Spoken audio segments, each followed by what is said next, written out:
All right, welcome back, guys. Hope the first couple of days have been good. I guess this is technically starting day two of our, we'll call it the quarantine period. But we went over key issue one, and so want to go ahead and hit key issue two, and then tomorrow I'll probably hit key issue three as well, because I know that's the charts that y'all been trying to fill out.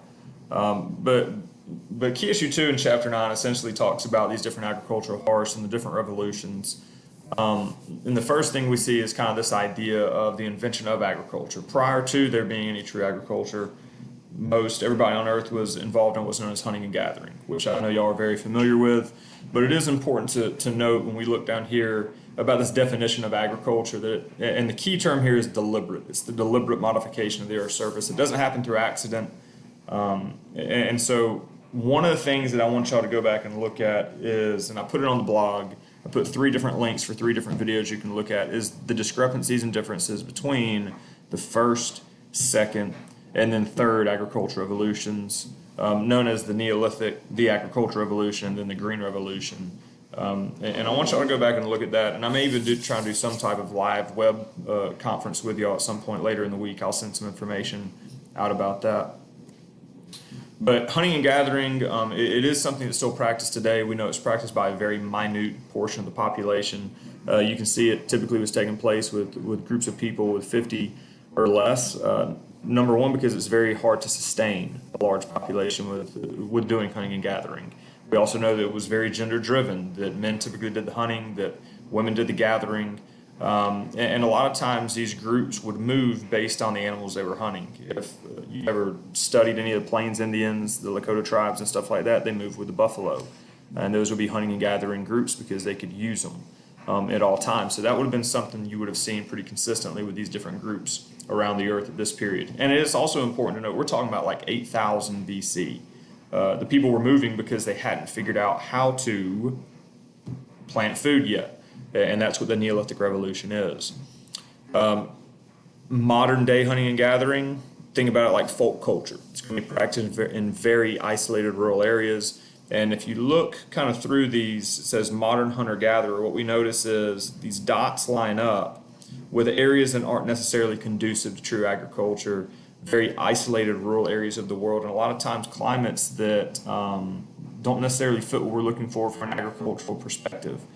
Arctic regions, Amazon basin, okay? Same thing with the Congo and your very folk culture driven tribes over here in the desert and then to the outbacks of Australia. And so none of these are practiced in areas that have huge populations, very folk culture driven societies. Let's see. I want y'all to focus here. What stage of the demographic transition model? Well, I hope it's evident that that would be stage one. While there are no stage one countries currently in the world today, we do know there are pockets and communities who are still in stage one. And so if you're a hunter-gatherer, if you're somebody who's typically, just eking out this marginal existence of life and you're dependent on those around you, while that is environmental determinism, we also know it's limited levels of development as well. And so we're looking at stage one populations, not stage one countries. And so this is a critical point. Then we end up hitting what's known as the Neolithic Revolution. You may also see it called the first agricultural revolution. We know that in AP Human, we're big on synonymous terms. So you may see it called either one. You may see it called Neolithic. You may see it called the first agricultural revolution. It's important to be able to know that that's the exact same thing. And what this revolution was, and people think it took place about 8,000 BC, it's when humans first figured out how to plant crops. And so you can see what it did. For up till this point, people had relied on hunting and gathering for food. They were very nomadic. And so after that, we know that the biggest thing it allowed people to do was settle into permanent villages. This is when we saw cities first start emerging, because if you could plant crops and stay in one spot, cities would emerge. Nobody really knows how this took place. There's some different theories on it. One of the ones is that, people would be eating fruits or berries or anything else, and they would just discard the seeds on the ground, and that they would come back, 3 months later, and something will be grown in its place. There is no true way to understand exactly how it took place because there's no recorded data. But we do know this is the first point in history where man stopped being nomadic, and started learning how to not just domesticate plants, but then also domesticate animals as well. The other thing to note here is that anytime you have an agricultural revolution, there's also going to be a population growth that coincides with that. This wasn't a huge population growth like we saw with the Industrial Revolution, but as a result of having more food, you could now feed more people. And so population tends to grow with that as well. Hearth. The hearth just means an origin, where things started. These are your earliest civilizations of man.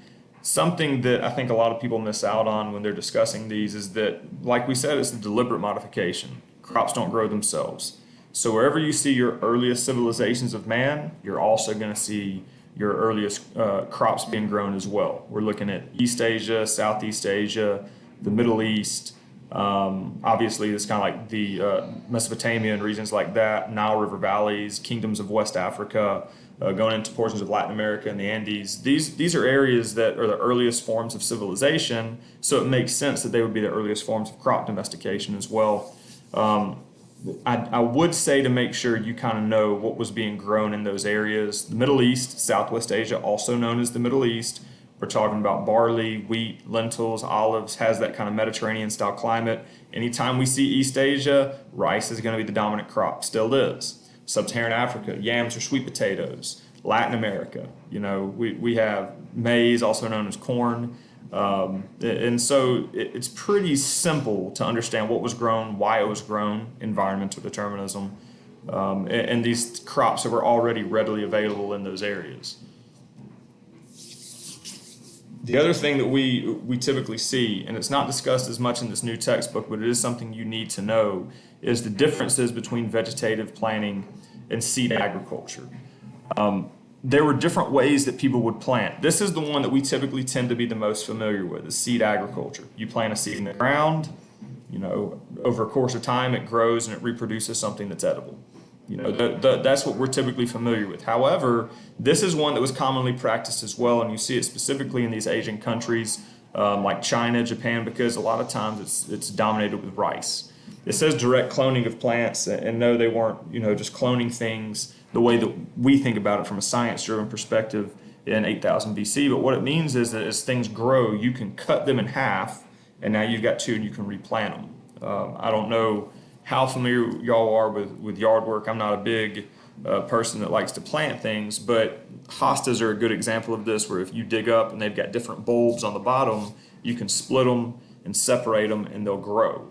So rice production is done this way even today. They'll let the rice grow, they take it out, they split it in two, and they let them keep growing, and so you double your crop production that way. But that's vegetative planting. It's not necessarily planting seeds as much as you're continuously cloning or spreading things. When I think about this, I don't know if y'all have ever seen the movie The Martian, but he vegetatively plants potatoes. He's stuck on Mars, and so what he ends up doing is chopping up potatoes, replanting them, and now he's tripled his crop production or whatever it was so that he could stay. So if you ever seen that movie, that's an example of vegetative planting. Animal production and animal hearths as well. We see, the Middle East is going to be the same stuff. These earliest civilizations of man are going to be the first ones to domesticate animals as well. Obviously, cattle and sheep as much in the Middle East. South Asia was chickens. Central Asia is horses. And then we have to discuss the idea of the Columbian Exchange. It's not actually listed on these slides, but you need to go and look at it, and I'll discuss it later when we get to key issue 3. The Columbian Exchange is the idea that as Christopher Columbus opened up the Western world, and we started seeing these interactions between what's known as the Old World and the New World. All these different spices and animals and crops and everything else ended up swapping places, and so we had a myriad of different things that were spread across the globe. You can see the earliest centers, we had turkeys, but we didn't have pigs and cattle and horses and all these things in the Western Hemisphere until they were introduced during the Columbian Exchange. We did a pretty interesting thing in a class I was in a couple of weeks ago, where you would look up your one of your favorite meals, and you would have to go find, like, if it was, I don't know, maybe it was, even if it was steak and potatoes. Well, we're over here in the United States loving steak and potatoes, but where would that have started at? Somewhere in the Old World. And so seeing the relationship between where those started from. The last thing is the biggest thing that we're going to talk about today, and then we'll end it. But this is probably the most critical thing that you can look up, fill it out on your review guides, whatever it is. It's the 5 differences between commercial and subsistence agriculture. We see them here: purpose of farming, percentage of farmers in the labor force, use of machinery, farm size, and then the relationship to other business. So let's briefly go through and talk about what this means. Subsistence farming is done for you. You're consuming everything you make. It's done for your survival. Whereas commercial agriculture is done to make money. Okay, it's done to make a profit. And so all of these correlate together. Percentage of farmers in the labor force, well, if you're having to grow things for yourself, then everybody's going to have to do it. And so that means that you've got a large percentage of people who are growing crops because you're not growing crops for somebody else, you're just growing it for yourself. Whereas in an MDC and in developed countries, you have a very small percentage of farmers in the labor force. You know, we've discussed this before. Who really knows a true farmer? Who does that as their main occupation? Not many people, because we have a very small percentage. And the idea here is they are so profitable and they make so much food, they feed everybody else, which frees everybody else up to go do something in the service sector. The third one, and again, they all compound on each other, is this use of machinery. Well, if you are farming for your survival and everybody's doing it, you're not making any money, you can't afford any machinery. Whereas if you are making money and you're feeding everybody else, you can afford the machinery to be able to help you be more productive. The fourth one is the size of the farm. So let's go through it again. Y'all can hear my girls in the background. Let's go through it again. If you are farming just for survival and everybody's doing it and you don't have any machinery, number one, you can't afford a large farm. And number two, you don't have the machinery that allows you to do that. Whereas if you're making lots of money and there's only a few of you and you've got the machinery, you can, number one, afford larger tracts of land, and two, you've got the machinery that allows you to work that land. So farm size becomes the fourth difference. The last thing is this relationship to other business. In subsistence, there isn't any. You grow it, you eat it, that's it. You might take whatever you have left over and sell it at market, but that's going to happen minimally. Whereas in commercial agriculture, you're growing that to sell it to a company who's going to turn it into something useful in their terms, and they're going to then sell it. So, for instance, you're a corn farmer. Okay, you grow the corn. Maybe Green Giant comes in, and you're the direct producer for Green Giant, who takes it and they can the corn, or maybe they're making frozen bags out of it, or they're doing a number of things because corn pretty much drives everything that we do. And then they send that to Kroger or Publix or Walmart or anything else who sells it. You know, McDonald's is a great example of this. Somebody grows the beef, they send it to a slaughterhouse to be turned in to a usable meat patty, who then sends it to McDonald's, who sells it. Our entire economy is caught up in this agribusiness standpoint because everything we do a lot of times is food driven, especially in the service sector. And so that's the biggest differences between commercial and subsistence agriculture. These are just some maps to kind of show exactly what we're talking about. Your most undeveloped regions of the world, and some of this is a little outdated, but not much. You know, everybody wants to say that China is highly developed. China still has over 40% of their labor force involved in agriculture. But you look at the rest of the modern world over here, and we're talking about below 5%. Farmland per tractor. This shows us that basically less farmers, more farmers, which means smaller tracts of land and limited use of machinery. And so just some ideas of what subsistence agriculture versus commercial agriculture could look like, as far as look at the machinery, hand tools versus things that are obviously going to be much more productive. So we're going to stop there for today. That's a good stopping point. Types of agriculture we'll pick up on specifically. That'll be a longer one that we'll have to do in a couple of days. But make sure you're staying up with your charts, and I would like for y'all to go look at specifically, I'll put 3 videos, the differences between the first, second, and third agricultural revolutions, and I'll send some information out about that here shortly. Y'all have a good rest of the day, and just keep staying on top of your stuff. See you later.